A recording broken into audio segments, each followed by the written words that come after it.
मी पुन्हा येईन म्हटलं की मी येतो, तुम्हाला माहिती आहे. त्यामुळे आमची लायकी ठरवण्याची सगळी भूमिका आता तुमच्या हातामध्ये आहे. शेवटी जिल्ह्यामध्ये आपला जो कक्ष आहे, तुम्हीच तिथले मुख्यमंत्र्याचे प्रतिनिधी आहात. तुम्ही चांगले वागलात तर लोक म्हणतील मुख्यमंत्री चांगला आहे, तुम्ही वाईट केलं तर लोक म्हणतील मुख्यमंत्री नालायक आहे. त्याच्यामुळे आमची लायकी ठरवण्याची सगळी भूमिका आता तुमच्या हातामध्ये आहे. त्यामुळे तुमच्या माध्यमातून जे काही आशीर्वाद, जो काही दुआ आहे, तो त्या जिल्ह्यातनं आमच्यापर्यंत पोहोचणार आहे.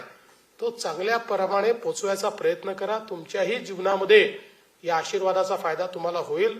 आपण सगळे मिळून समाजातल्या प्रत्येक गरजूला योग्य वेळी उत्तम उपचार मिळालेच पाहिजे, तो त्याचा अधिकारच आहे असं समजून काम करूया.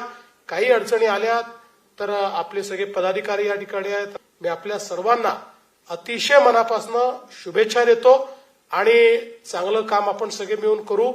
आणि वर्षभराने आपल्या कामाचा आढावा घेण्याकरता पुन्हा अशा प्रकारची एक आपण परिषद घेऊ, ज्याच्यामध्ये मी पुन्हा येईन म्हटलं की मी येतो, तुम्हाला माहिती आहे.